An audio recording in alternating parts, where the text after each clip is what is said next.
is no antidote. There is no antidote. There is no antidote. Hello, peculiars. We have some interesting stuff for you tonight. I wanted you to know that we're kind of doing an 80s theme here because Rain takes place in the 80s. So I've got geometric earrings. Yeah. Huh? I saved those and I have a nice little Patti Smith kind of band t-shirt on, so I'm ready. But just to give you guys a preview for those of you who might not be right with us, I know many of you are already reading Rain, but if you're not, decided I would just run a little preview video for you first, just to give you just a hint of what it is that our author tonight has to offer. Davy, can you roll tape? Hopefully. Uh-oh, where'd he go? Maybe Davy can't roll tape. If not, I'll tell you, it was a really cool tape. You should watch it. Davy is in the background tonight, but he's not able to be entirely with us. And so you're stuck with me, and I'm going to do my best. We'll see if we can't find that video for later. If you haven't seen it, it is available over on our Facebook page. But Rain is a really interesting novel because it's a thriller, and I have to tell you a great story. When I first started trying to write, I remember asking Stephen Gallagher, this is ages ago now, like, how does one write a thriller? And he said, well, I would tell you, but then I'd have to kill you and you'd have to run and keep running. And there would just be all this tension and you'd have to keep going and it would never stop. And I was like, oh, that's how you write a thriller.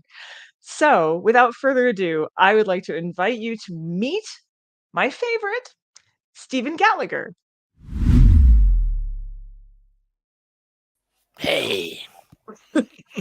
We gave you an ink explosion to I introduce you. know. That's wonderful. Thank you. You're welcome. So the introduction is our claymation intro. I make those. I've got to make a new one for the upcoming year. We only have 7 shows left, so it's really exciting that you are here with us in our July episode.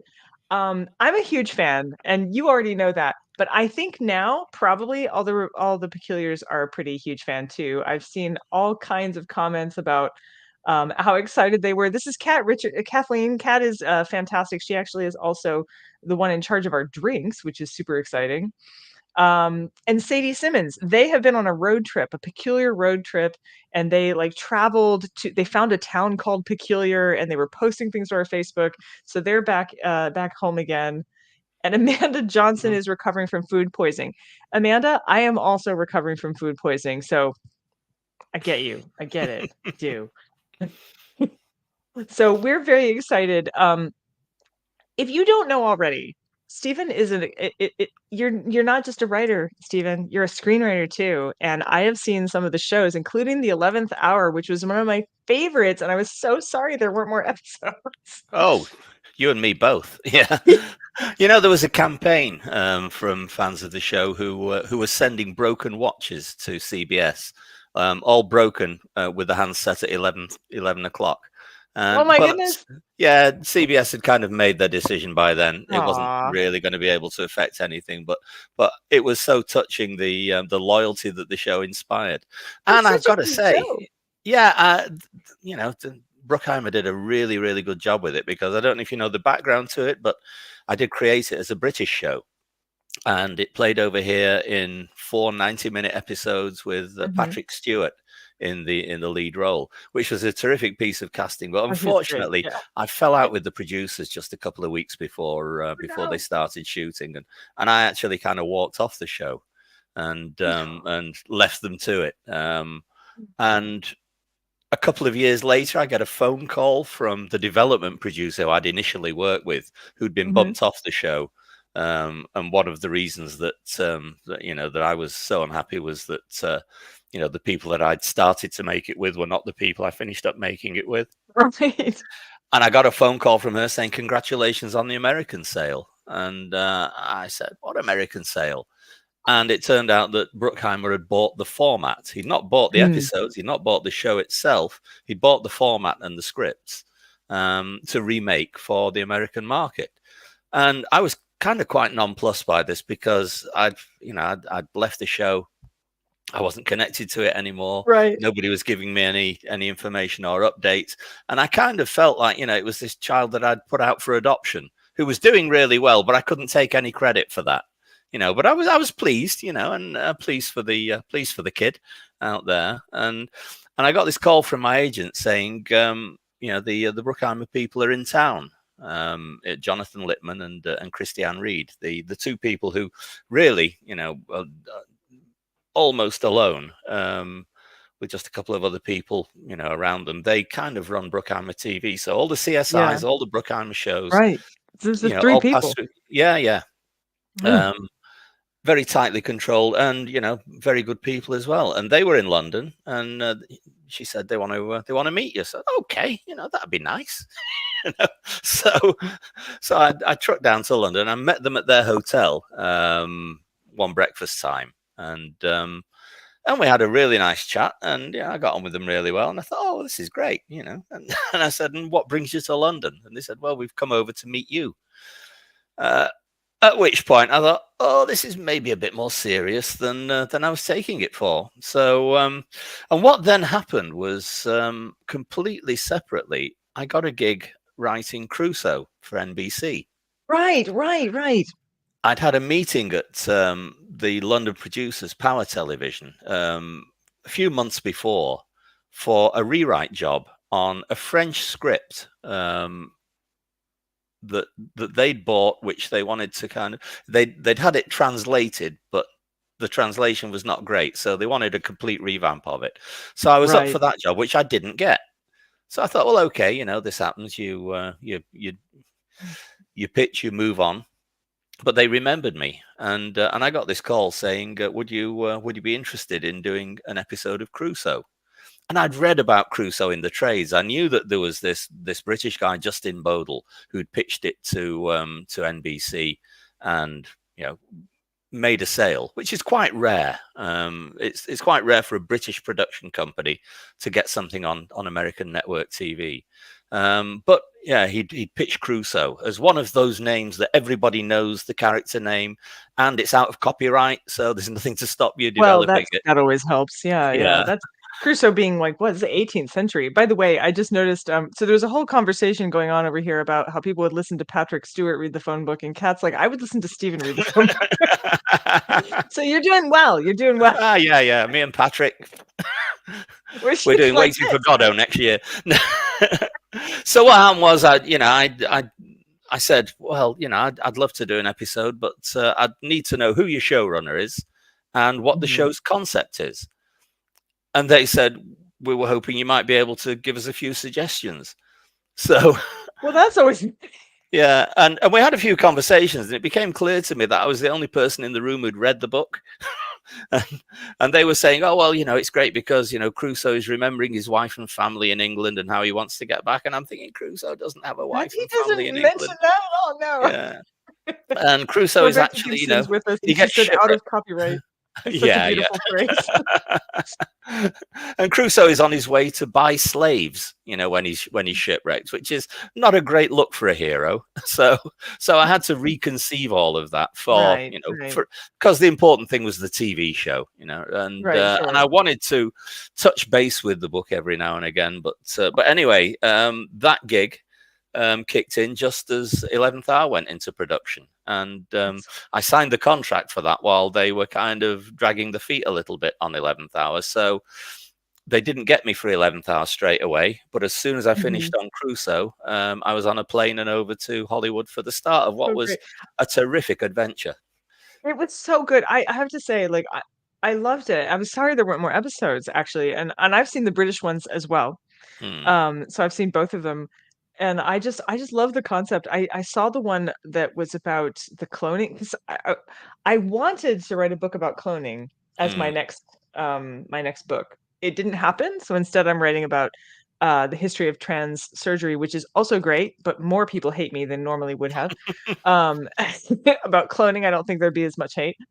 There you go, Brandy, steering away from controversy again. What can I say? It's so exciting, and I just love that. And I know you've also written for tons of other. I think you've written for Rosemary and Thyme. Didn't you do The Memory of Water? I did The Memory of Water and Yeah. the one about the British wine, the vineyard, Oh, The yeah, that Cup was of a great Silence. one. Yeah, Yes, and yeah, they were that was double such a length fun flick. episodes, which was really nice because I got to do, you know, a feature film for Rosemary and Thyme. Right, They essentially, yeah. split them It was into 2 episodes mhm. in some territories, but they It were was 2, feature yeah, it length. was they were great. So anyway, I know I haven't talked about the actual book yet, but I just had to get that out We'll there get because these there. are all favorite shows to do. I have several people have noticed and have made a point of mentioning your lovely shirt, says Sadie Simmons. Yes, woohoo! So, I'm so excited to have you on. You have pitched in I forget which show you were on, but I know you stopped in another time and had a chat with us, which was great. Um, what I want to do now is because now we have that video queued up that I was going to show before. This is the video promo that we did for the book Rain, or that I did. I love doing these things. It takes so much time, but there's so much fun. So we're going to do that video and then we'll do some announcements and then dive into questions on Rain. Davey, roll tape. We're going back to 1980s Manchester for a cold case thriller. Lucy Ashdown is on a mission to find the truck driver who ran down and killed her sister, Christine. Convinced it was no accident, Lucy spends her nights at service stations on the motorways, hitching lifts with truckers and hanging out in all-night cafes. Something's happened. She wants answers. But Lucy may be stepping into her sister's shoes in more ways than one. A terrifying night journey, deceit, danger? By recreating her sister's life, she unwittingly heads toward her sister's fate. And even as she believes she's closing in on the murderer is closing in on her. I once asked Stephen Gallagher how to write a thriller. He said he could tell me, but he'd have to hunt me down and I'd have to keep running in a race that never slows down. Fast-paced, heart-pounding, with all the excitement and all the exits closed, Rain is a thriller to remember. Stephen Gallagher is the author of so many books, as well as writing for TV shows like Doctor Who and 11th Hour. He'll be joining to talk about writing, mystery, and more. Plus, we have a secret reveal on the show. Join us July 13th at 7 p.m. Eastern for live chat and so much. That is my book promo for Rain. It's a fantastic book. Thrillers are so much harder to write than I expect. I'm still trying to write one. My agent's been asking for one forever. They're so much more difficult than I would ever have expected. Mm. So I want to ask you to, where did Rain come from? How did you come up with the concept? What kept you going? It's weird because it was in a period when I was publishing kind of a book a year with Hodder and Stoughton in London. It was a really, really good time in my life for the written word and publication, and I was having a terrific run. What I tended to find was that as soon as I finished one, the next idea would kind of slide into its place, and I didn't have any control over it, and I didn't deliberately go out and look for material. I didn't look for ideas. There was just a long sequence of them that came, and that went on for quite a while, and I'm so grateful for it. The specifics of where Rain came from, I think it was somebody that I saw, a young woman at Charnock Richards Services on the M6 motorway in Lancashire, near to my home, and it was one of those images, it was late at night and she was on her own, not questioning lorry drivers, not lost, not looking pathetic or anything, but just enough to kind of plant a seed in my imagination. And that stayed. And earlier this evening, because it was it was 1990 when the book was published. So obviously it's conceived and written towards the end of the 80s.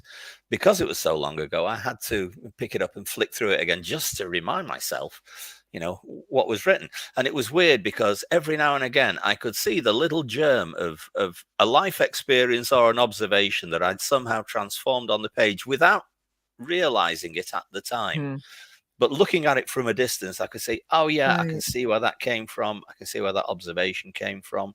It was a time when I was spending a lot of time up and down the country in London, Mm-hmm. and I used to love to walk around Soho late at night. I just love walking around London, and the atmosphere of Soho as it was then, it's changed a bit since.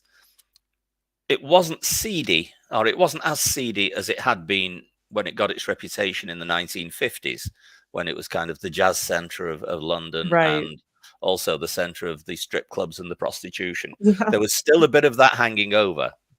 So, Mm-hmm. the research was quite fun from that point of view. But but I absorbed that. There was a moment I had when I was walking along the embankment when I was near Cleopatra's Needle, the great obelisk that has been Right. transported from Egypt and erected on the embankment. And I looked out across the water, and the water was kind of glittering like gold. And that image, I now realize, made its way into the book. And it not only made its way into the book, but that's the passage that I gave to the paperback cover artist, Jerry Grace, who did, one of my favorite paperback covers of anything I've ever had, to the extent that I bought the artwork off him, and it hangs in the dining room directly underneath where I am now. Well, we might have to have you turn things around later and give us a view. I'd have to drag the camera down the stairs, but I can maybe find a copy of the paperback. I don't know. But I find all of this is really fascinating for so many different reasons. Number one, I have in fact walked around Soho late at night. I have a friend named Karsten Timmerman, he's a German fellow, but he lives in London, or he doesn't live. He lives in England. He lives in Manchester, and we had gotten together to do some research together in London. And he said, "Well, let's walk around Soho." But I just need to mention that Karsten's like 9 feet tall, so anytime he would take a step, I'm like, and I'm not short, but this was right a considerable. So Karsten's idea of walking around Soho was basically me going, "Oh my God, how big is Soho?" So it wasn't quite as leisurely as you mentioned it, though I did watch a drag queen singing to a taxi cab, which was great. So it's still Soho. Soho life. Yeah. Soho. My favorite Soho memory was I'd had a really dry spell. My first couple of novels, first one, Chimera, had done quite well. Second one, Follower, had flopped. I'd lost my publisher because I was with Sphere at the time, and they hadn't picked up the next one, which was October. And I'd written October and it hadn't sold. I'd written The Boathouse and it hadn't sold. And because, what writers do is when that happens is you write another one. You do it again. Yeah. Yeah. And I was actually writing a short story for the magazine of fantasy and science fiction, because that's all that I was able to sell at the time, short stories to magazines. And I started this short story and it grew and grew. And I thought, oh my God, I've got another novel here, another thing I won't be able to sell. But I had a change of agent, and the agent knew that Hodder and Stoughton had relaunched their New English Library imprint, which was a strong horror imprint. So she'd submitted it to them and they bought it. So the day that I found out that I'd sold Valley of Lights, I was walking through Soho, and, this was kind of the mid-80s. So still a bit seedy, still all the ladies in the doorways, accosting passing single blokes. And I was walking past one of these, and this young woman said, "Do you want a good time?" And I said, "I'm having one." And walked on. Like, this is a good night for me, man. Yeah. That's fantastic. Well, I did notice I've seen several, while we were talking about this, a whole other conversation. So the fun thing about Peculiars, and if you're new to Peculiar Book Club, if this is your first show, I just want you to know that in the comments, if you choose the live feed, you will see conversations going off in so many different tangents. It's kind of amazing. You really need to clue in over there. But there's a lot of questions about Doctor Who, so we're gonna have to come back around to Doctor Who and Warrior's Gate, which is many people's like favorite episode. So we're going to come back to that. But first, I have to do announcements, because if I don't do them now, I will completely forget to do them. Davey, thank you. Announcements. So one of the things I always remind people is you can connect with us in a lot of different ways. We have a Facebook page. We have a Facebook group. The Facebook group is where you want to be, because that's where we do all the things. Like, we all share together. There's strange memes. We have a lot of Susans, and Susans now have a collective noun, and we call them a rampage of Susans. Yeah, I recently learned today that a collective noun of flappers is a covey of flappers. So that's a thing. So you need to join us there. You can also go to our website. Our website has everything on it, but most importantly, you want to sign up for our newsletter. I think that's next, Davey. Is that the next slide? Maybe. Yes. So our newsletter is now a Substack newsletter. We just have one. You can join it for free, or you can join it as a VIP member. VIP members get some extra shows and get like green room time and some other cool stuff like that, as well as a care package with weird shit, weird stuff. But that was where it will send you the links to the shows directly to your email, which is awesome. Oh, and we have a drink tonight. Oh, that's right. Sorry, Spread Shop. Yes, you too can have a Peculiar Book Club t-shirt. You can get it from Spread Shop. And that is a fun place to get things from. Next is the drink. Yes. So, cocktail. The names were really fun. The Bourbon Detective was probably my favorite, but the one that made it for the your very own cocktail, Stephen, is Publish and Perish. Oh my! So you publish and perish. Screenshot. Right. And what's really great is that Kat, I don't know if we can blow this up or not, but Kat's picture of the cocktail, by the way, that includes a galaxy. Oh dear, what's the word, Kat? I was going to say petunia. It's not a petunia. It's a flower. And the galaxy part was for your sci-fi stuff, so she was very excited about that. But this has got amaretto and bourbon, bitters, and just lots of fun stuff. So we thought that was it's actually a take on the I think writer's block cocktail. So we're sort of expanding it for murdery subtext. So that's our petunias. Thank you, Galaxy Petunias. So that's our drink for this evening. Next, don't forget, we have the film club. So the Peculiar Movie Club, which Davey runs with his friend. And by the way, if you've not listened to one of these, like I'm not a big film person, but I am a big fact person. These are amazing, like the granular detail that we get into. So this one is related to The Memory Thief, which is our book for next time. And I do have if you are subscribed to the newsletter, there was a video already published for that one. This episode is based on Little Fish, which is an indie film, but it is available on Hulu. And the episode premieres August 3rd. So you guys need to check in for that to hear Davey's words of wisdom. Davey will hopefully be back for us tonight for the quiz, because that's a very important part of what we do. Is that all of them? I think that's all of our announcements. Okay, I did it. Okay. Onward to Doctor Who. I have to. Well, first of all, Rebecca Gibson is one of our authors, and she was saying thank you for all the claymation promos and stuff. Which thank you, I appreciate that, Rebecca. But Kat says, Doctor Who, Doctor Who, I love Who books. La la la, Doctor Who. Hello, Kat. Bonnie says there's a Venn diagram to be made showing the overlap of Whovians and Peculiars. To which Rebecca Gibson said, if it's not a circle, it's only because some Whovians don't know about Peculiars. So, we're your people is kind of what I'm saying. And, Warrior's Gate so Lance Parkin is a personal friend of mine who's written lots of Doctor Who novels and Doctor Who stuff. And Warrior's Gate is his favorite episode. It's a lot of people's favorite episode. He's very excited to find out that you were with us this evening. Can you tell us a bit about Whoville? Well, it's weird because I've been getting a lot of love for the for the old show with the launch of the revised novelization, and everybody hated it when it came out. It was not a fan favorite, and I think somebody said, "What had he been smoking?" And I had to explain, I don't smoke anything. That's what the inside of my head looks like all the time, and and I had a kind of rough experience in the making of it because, everybody had a rough experience. It wasn't just me. It was a somewhat frenetic and chaotic shoot, dogged by inexperience of various people, me included, and union action as well. So it was very tricky to get the whole thing in the can. It all kind of came together, and it was one of those shoots where out of all the chaos came something that has lasted and lasted.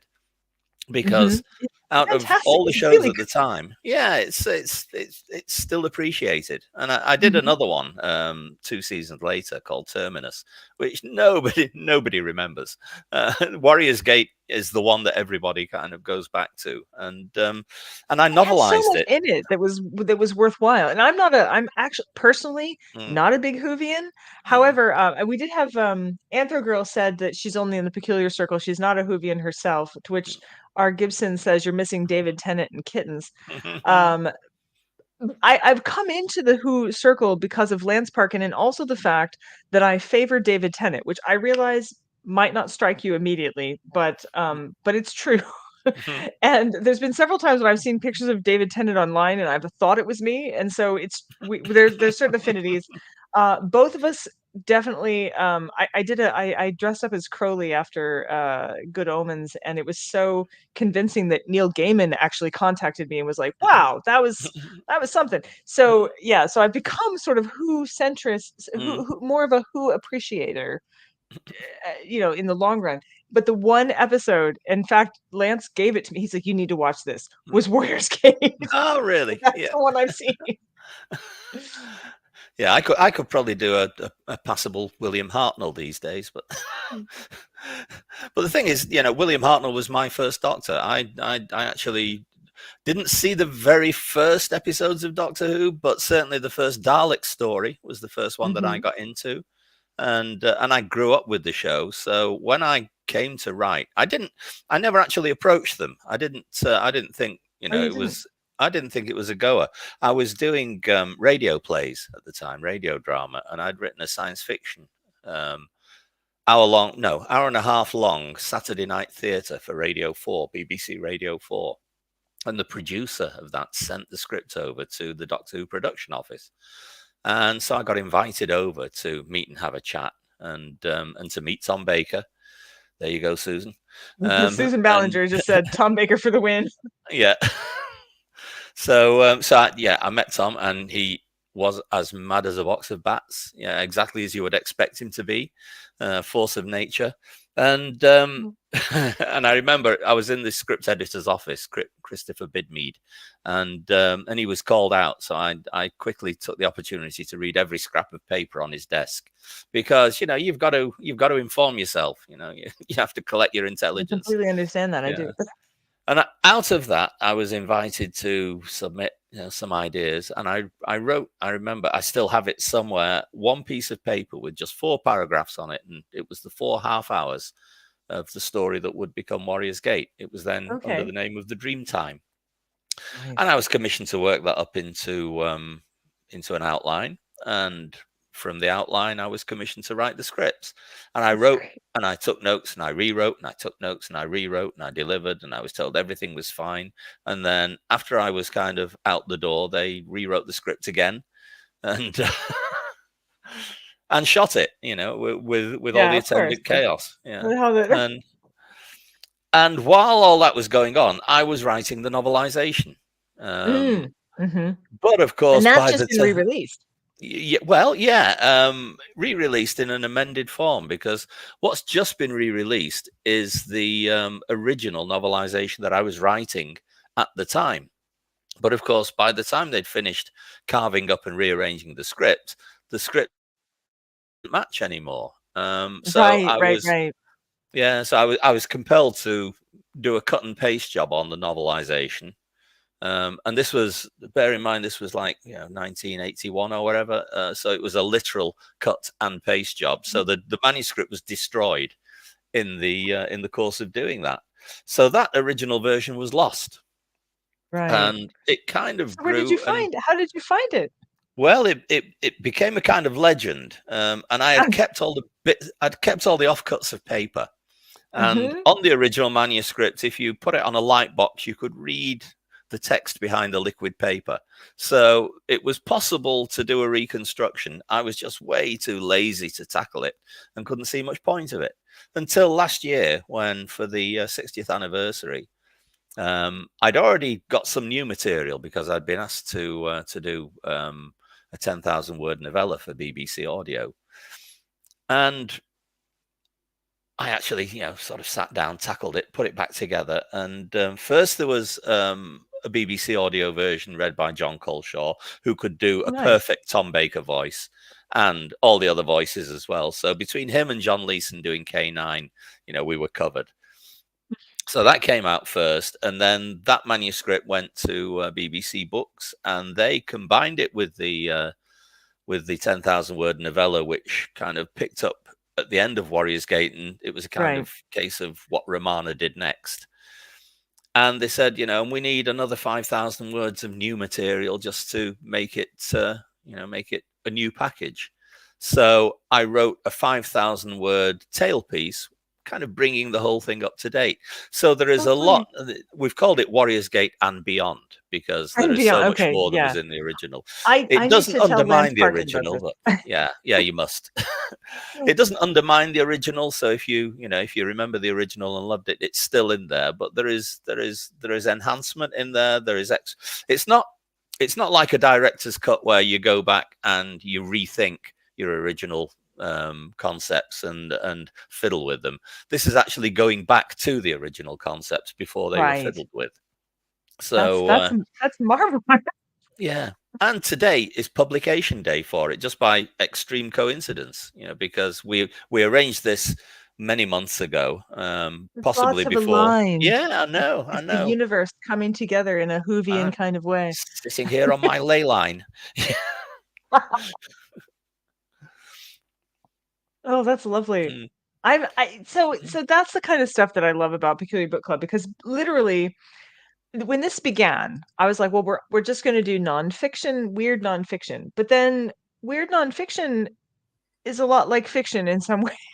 And we just realized we had all these overlaps. And so we started, Rebecca Gibson says, Happy Pub Day. Woohoo. We're celebrating with a little whiskey together. But what I thought was interesting is so the Peculiar Book Club has been kind of morphing over time. And I had this idea, which was, gosh, I know a lot of people. I know Mary Roach and Lindsay Fitzharris and Deborah Bloom. And I thought, wish I should do something where those kinds of books get some kind of billing that's not boring. Like, it's not just talking heads. It's like interesting stuff. So, interesting stuff with claymation. And it's funny. It just keeps morphing. And so now we actually have like quite a lot of fiction that we cover on the show. But all of it still kind of fits under this peculiar heading. And I forget who said it now. Was it Rebecca about the Venn diagram? But it's absolutely true. Like, the Peculiar Book Club has interesting overlaps in all of these other different areas. Fiction. And so I was told by my agent once, they're like, well, you'll never bring your nonfiction audience over to your fiction. And I thought, well, that might not be true. The Peculiars definitely read both kinds of things. So it's been really exciting to have this kind of it's like an espalier horticulture, right? But I'm not entirely control of it. The viewers themselves really are. It's great. Oh, and Rebecca says, I've met so many awesome people from this place. So true. So true. So it is right now 7:30, which means we can do our intermissions. We have a slight intermission in which we introduce music from we sometimes have different guest bands, but our house band, our favorites, are Charming Disaster. And so Charming Disaster is going to be with us tonight with one of their releases, Hellebore, which I love because, of course, I grow Hellebore amongst many other poisonous plants in my garden. So so welcome. We are ready to listen to the dulcet tones of Charming Disaster. Oh, hello, Peculiars. It's us, Charming Disaster. And we're about to play a song from our new record, Supernatural History. The song is inspired by a poisonous pigment called Paris Green.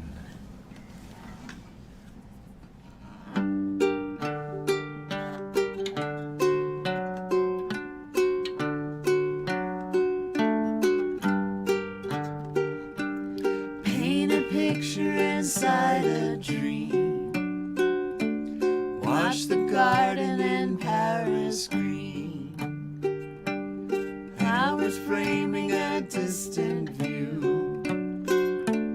Under a heaven of Prussian blue. Stars and planets come out tonight.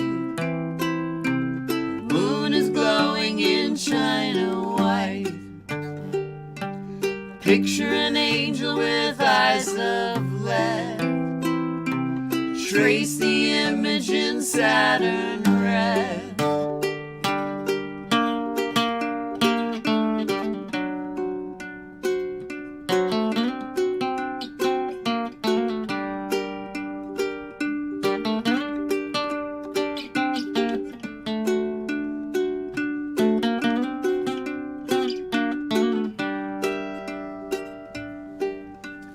Make immortal what you have seen. Paint a picture in Paris green. When you've done what you have to do, flowers blooming in Prussian blue. Take the matches, set them alight. Stars and planets shine, shine a white. Don't look backward, don't turn your head. Chase the angel in Saturn red.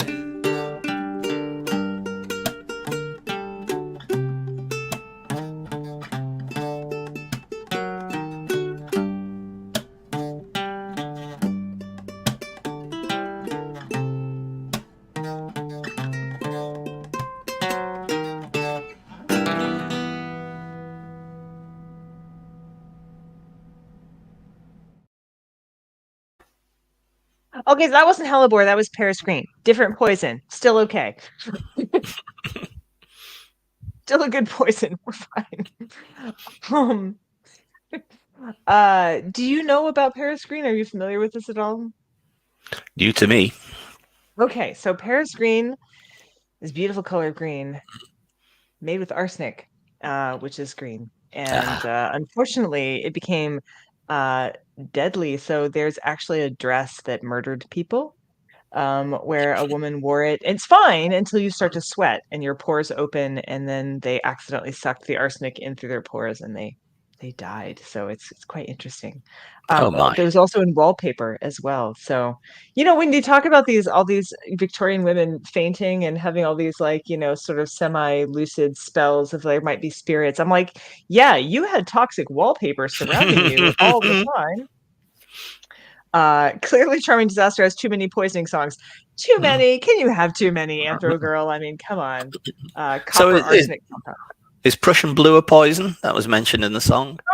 You know what? I can't remember if that one's a poison or not, but it might be. I know there was an artist who licked their brush when they were painting something and they ended up dying as a result. And I can't remember if that was Prussian blue or not. So, but yes, Charming Disaster and we go way back, and I actually went and saw them just recently in New York City. I'm going back to New York City tomorrow because I have filming to do for a show with Dan Aykroyd. It's weird. It's about weird stuff like usual.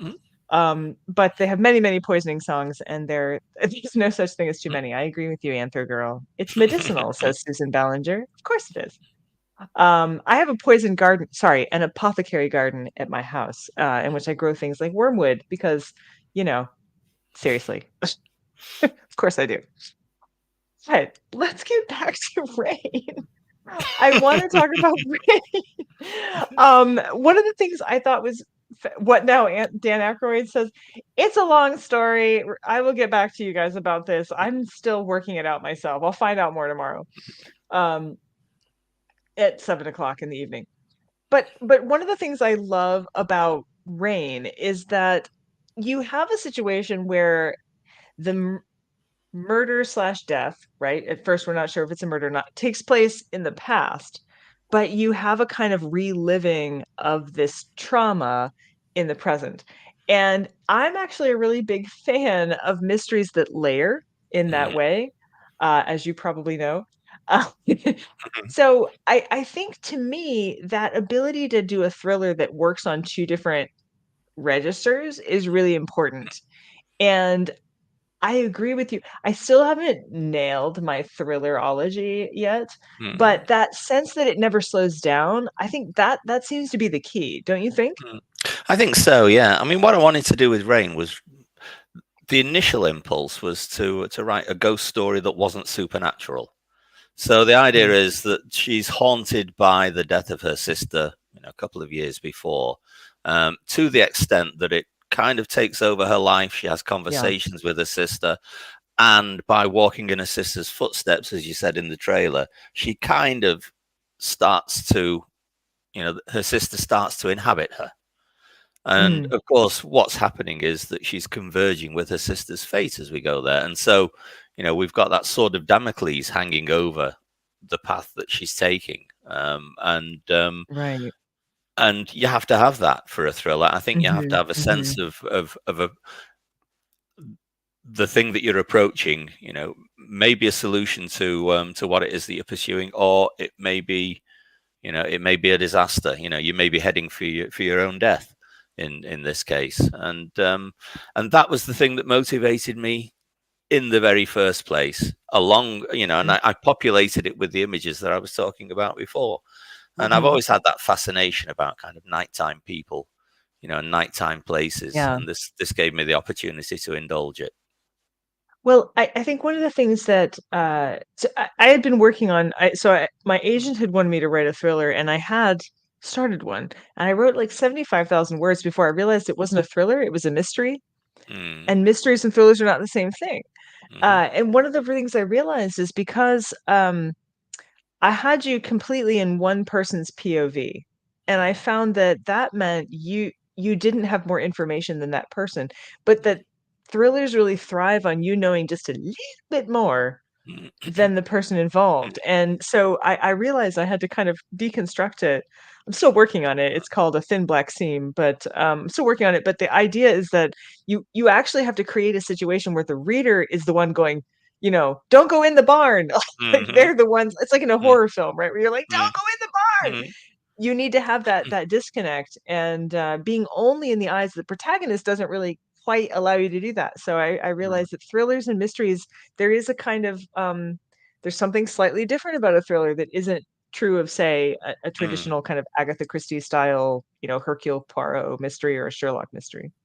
I think the twistiest thriller I've read recently was by, I think it's called Alex by Pierre Lemaitre. It won various kind of awards, which and completely passed me by at the time. But I picked it up and was absolutely blown away by it. And I insisted on buying a copy for my friend Stephen Laws, who's, a horror writer based in the Northeast and possibly my best mate. And here's how good a friend I am. The copy that I found in the bookshop was a nicer copy than mine, and I still gave him that one. That one. Yeah. You know what? As a book lover, that's love right there. Yeah. That's like Alex by Pierre love. Lemaitre.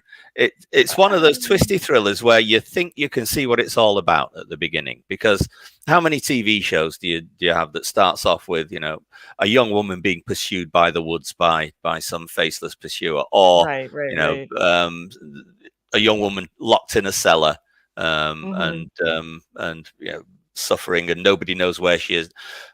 So you get all of that up front. You think, oh yeah, I know where this is going. Oh shit, I don't know where this is going. And then after that sunk in, then it swivels again, and you still don't know where it's going. And then towards the end, you go, oh my god, I realize where this has been going all along. So there's my book recommendation. It's not even one of mine. One of yours. No, that's fantastic. So Alex by, who is it by? Yeah, Lemaitre. He's a French writer, and he writes in French, but he's got, I think his translator's name is Frank Wynn or Frank Lynn, and it's a very good translation. Okay. A lot of French thrillers that I've read fall by the translation because the awkwardness comes through. But in this case, it's as good as an English original. It's very funny. So French is the only language I have any actual real command of, and not great command, but I can read in French.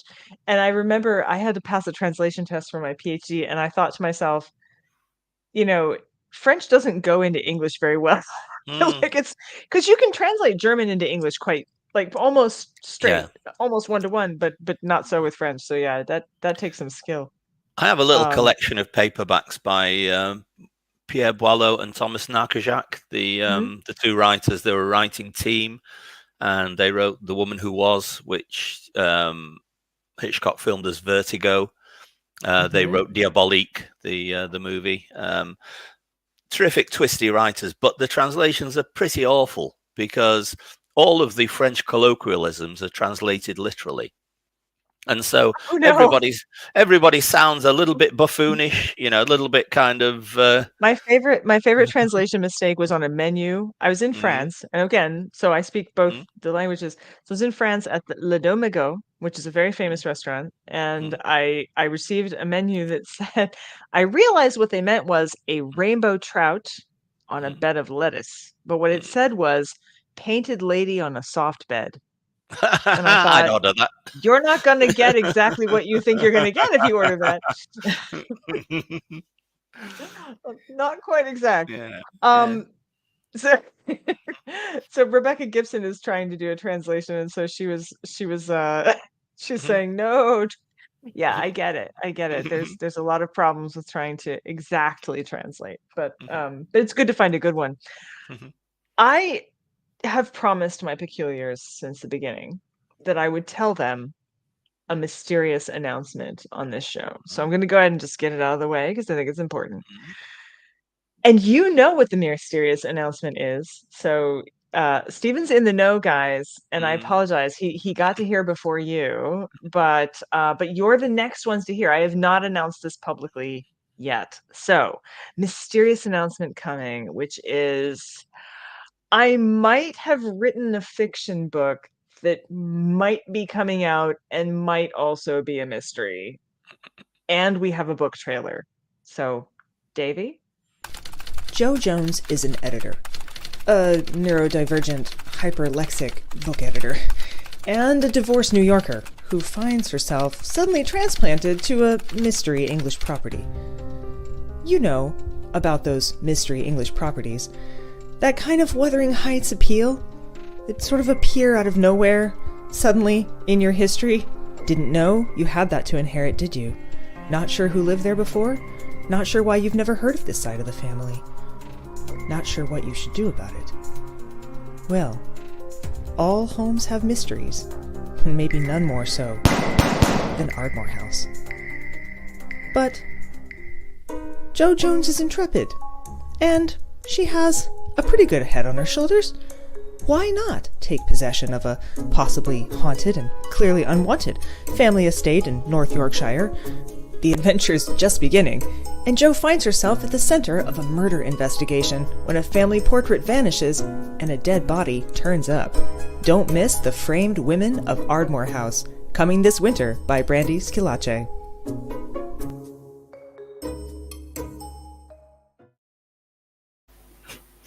So I wrote a mystery novel, you guys. And it's a good one. Stephen's already read it. He's already read it. He actually left a blurb for us so that when the book comes out, Stephen's name will be there saying it's good. Can I just tell you how terrifying it was to send one of my favorite mystery writers, Stephen Gallagher, my book and be like, "Hi, what do you think?" There it is. Oh my God. Yeah. So I was panicking. I literally said this to you. And he's like, "Oh my God." You said you received it, and I was like, "Oh my God, oh my God, oh my God, what if it sucked?"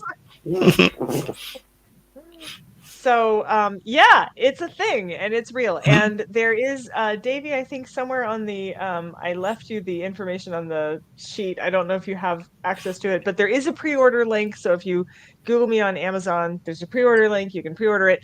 I apologize, it doesn't actually come out until February, but it's coming. And yeah, so you know the ending. God, you were quick. You read really fast. Yeah, wow. Yes. So please do share. Obviously, pre-orders. I'm terrified to ask for beta read. Me too. Oh, there's the pre-order link right there, so you can get it there. Thank you guys very much. If you pre-order it, you know, pre-orders are like weirdly important for strange reasons. Like it matters in weird ways. But yeah, so that's a thing that I did. And Stephen read it, and he told me it doesn't suck. So it more than doesn't suck. It's great. It's really good. I do recommend it. Please get that. Click on the order. Make a woman happy. And I'm autistic too. So the other thing I was worried about, I was like, oh my God, the editor kept saying, please add more autistic stuff. And I was like, this has never happened in the history of autism. Has an autistic person been asked to do more autism? Usually it's like, oh my God, please stop, whatever you're doing. So it's very exciting. Yeah, so it's up there. You can go back up again. Davey put the link up there. You guys can grab it, but you can also just Google me on Amazon. So, okay, enough about me. We're going to talk more about Stephen because hopefully, Davey, can you come? Can you do the quiz, or do I have to do the quiz? Whoa, I might have to do the quiz. So Davey constructs very special quizzes based on the books that we read here. And Rain, with all of its suspense and drama, he decided to give you a quiz that is about the hidden life of a lorry driver. So we're going to start the quiz now. Now, Stephen, you're on the spot, but don't worry. It's kind of like that, Who Wants to Be a Millionaire show. You can phone a friend. The Peculiar Book Club is here for you, so they can provide you with as much help as they can. So this is about the hidden life of the lorry driver. I'm pretending to be Davey. Apologies that he has to be in the background tonight. Okay, question 1. Drivers are monitored by a digital tachograph, apparently, card, which records their speed, distance traveled, breaks taken, and total driving hours. How many hours in a day are they allowed to drive? Stephen, your answers are A, 24 hours, B, 12 hours, or C, 9 hours. Peculiars, populate us with your guesses here, because I have no idea. Okay, do I keep quiet for now? You can totally guess. You can guess. I was just waiting to see if anybody wanted to help you out or not. I once had a breakdown on the motorway, and I had to call out a tow truck, a rescue service, and the guy couldn't fix it, so he towed me home. But after about half an hour, we had to pull off the road because his tachograph told him that he had to take a break. And he was legally obliged to. So I had to sit there for, I'd been hours on the road, and I'd been waiting hours for him to turn up. And then I had to wait another 45 minutes just while he took his legal break. And but I understood. God, so Amanda says B, Rebecca Gibson says C, Susan Bellinger says she saw this on an episode of Vera.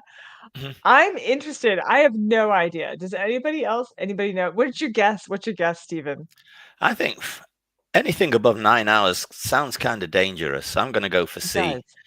He's going to go for C. Davey, what's the answer for this one? It is C. Ooh. Well, that's actually really good, because I don't know that that's true of American truck drivers. I think they just drive forever in a scary way. So that's fantastic. Okay, second question. Here we go. Hidden life of the lorry driver. Of the 315,000 registered HGV drivers in the UK, how many are female? 315,000. How many are female? I would say it's not common, but it's not rare either. So I'm going to go for B on that. B sounds good. B sounds good. 2,200. Andrew Girl was just saying, I bet the rules are very different across the pond. Yeah, that's pleasantly surprising. Not for U.S. truck drivers. No, that was for the past question. I'm gonna suggest it's probably B. I would love for it to be C, but in the United States, I only know of 2 women of my acquaintances who are in fact truck drivers, so it could even be A. I'm not sure. Anybody else? Any other guesses, you guys? We're gonna go with B. Not seeing any other guesses. There's a little bit of a delay between their typing and it appearing on my screen here, so possibly we just have a lag, or else everyone's like, I have no idea. C? Okay, C says Rebecca Gibson, like that's only 0.3%, so we'll see. Susan Ballinger suggests C. I bet it's not. I bet it's B. All right, Davey, what's the answer? Hey! It is B. Oh, go Stephen, go. 2,200, and that's it. Wow. I will now That's sell you not some many. lottery numbers. Fantastic. Davey, next question, dear. Okay, this is your last question. You've done very well so far, actually. Lorry drivers report their 5 favorite things to talk about are routes, traffic, schedules, other drivers, and A, TV shows. I hope it's TV shows for your sake. I hope they are all discussing Warriors Gate right now. B, football, by which they would not mean American football, folks. C, food. Tori says it's a shame. It's a shame Randy's not here. He's a truck driver. Okay. TV shows, football, or food? I'm wondering Are we how much talking- TV a truck driver would get to watch. Mind Yeah. you do see, you see the trucks pulled up in laybys You do. on country roads, and they have little Mhm. curtains around the cabs, and you can see there's a flickering TV in there. They They must be actually, watching TV. yeah. So who They're knows? catching up on extra Doctor Who episodes and 11th Hour. Yeah. But I mean, food is quite important if you're if you're doing long distance, and This is so true. the good places to stop, and those little Yeah. wagons that serve in The little in buddy laybys. vans that occasionally pop So up. I'm going to along the guess way. food. Food, yeah. I Yeah. mean, Kathleen Richardson said food. Yeah. Rebecca Gibson's like, well, apparently they have 13 hours. They're not driving. Susan Ballinger suggests football. Bonnie says, oh, stopping for grub is pretty important. I'm going to guess food myself. I think food is probably the one here. Okay, Davey, what's the reveal? It is food. Of course it is. Makes perfect sense. Traffic schedules, other drivers, food. I love it. I may be hungry, says Kat. So you did really well. You answered the question. This is great because sometimes we have a 0 for 0. You were on point for the quiz Life is tonight. not always that kind. You know what it is? Whoops, I'm gonna knock over stuff. We're fine. You know what it is? It's that you just happen to be in a place here at the Peculiar Book Club where you're among your people.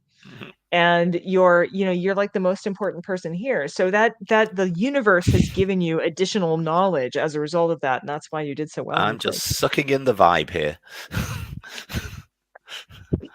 I'm loving it. I'm loving it. Okay, so we are getting really close to the end of our show. It's 7:58, which means for poor Stephen, it's like almost 1 o'clock in the morning. I'm just getting going. Don't worry. Final questions for Stephen about Rain, about thrillers, about TV, about Doctor Who. What are your questions? I know it'll take you a minute to populate them over there. While you're doing that, I'm going to say that I actually really enjoyed the fact that so I actually read them out of order because I think the Bedlam Detective is first, isn't it? But I read Kingdom of Bones first. Kingdom of Bones was first, Bedlam Detective second, and then the authentic William James. Yeah. The authentic William James.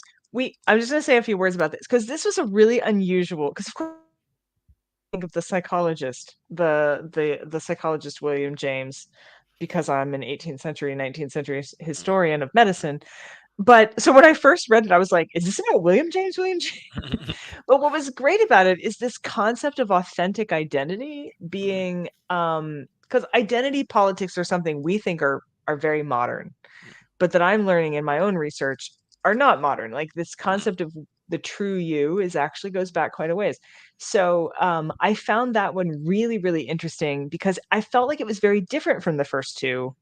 Did you feel that way as well as writing it? Yeah, I tried to do something different with each one. I mean, Kingdom of Bones was a long time in gestation. Bedlam Detective, I actually finished writing it while I was over in the States, in Hollywood. And then William James, I researched while I was over there and wrote when I got back. So they were all kind of, the children of different circumstances. Right. Sure. And I am terrible at repeating myself. I found this, I have never been able to sustain a book series.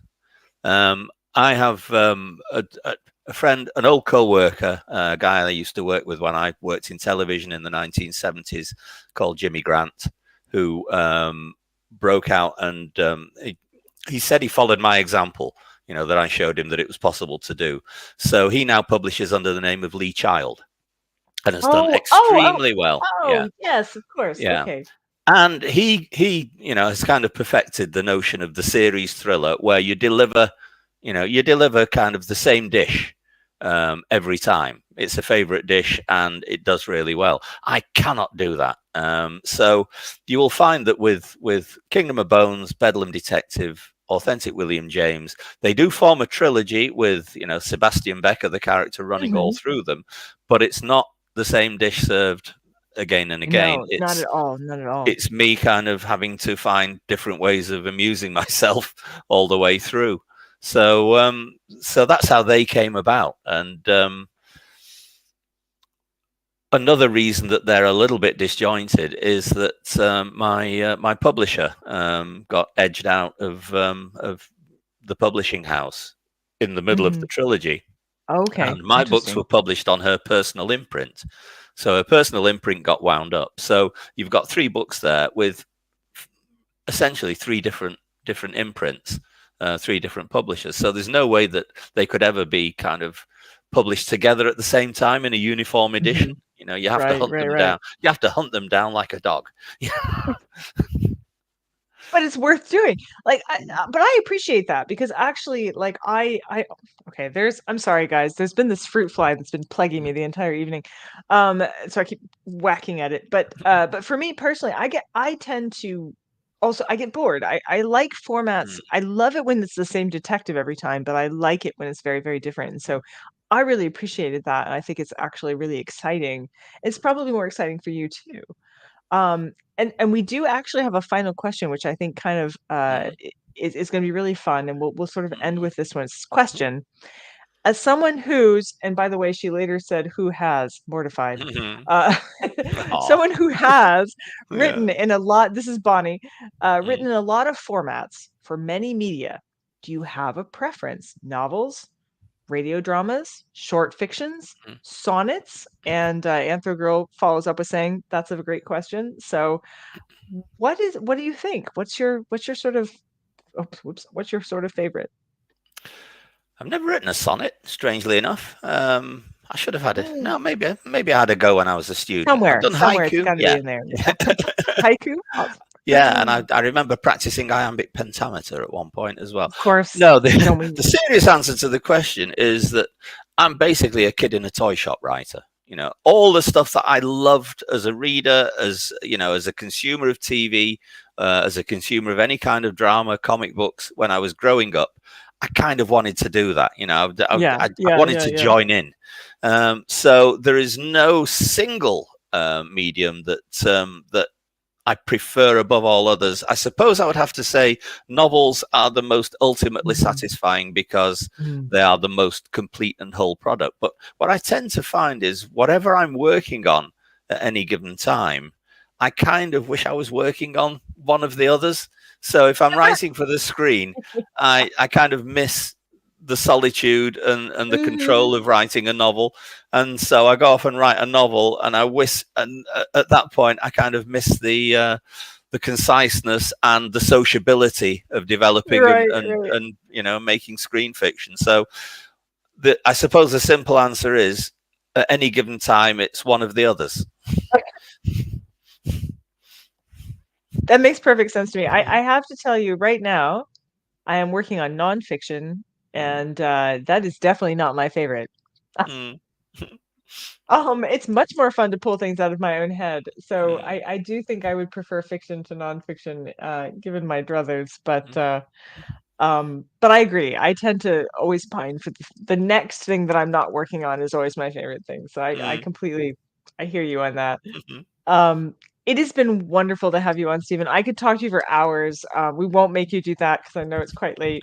But thank you for being here. This has been absolutely a treat for me as a huge fan of yours, as well as somebody who really respects the craft. Thank you so much. Really, truly, that's thank so you nice. for being here. It has been a total pleasure. Oh, thank you. Thank you. And thank you to all of you peculiars. You guys are fantastic.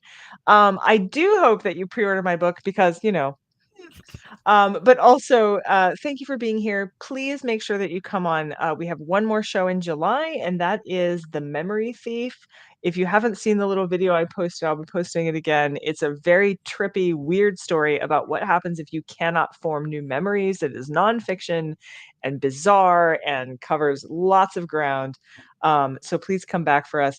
But in the meantime, thank you so much, Stephen. Everyone's saying that over here. They're like, thank you, you're great. We love you. We think you're amazing. Thank all of you as well for being at a place where, if you're weird, you're family. You got the blue bottle blues when you wake up in the night. Don't make a big mistake, 'cause you can never make it right. When you reach out for the vial, feel the ridges in the glass. It's a matter of survival, baby, better watch your back. There is no antidote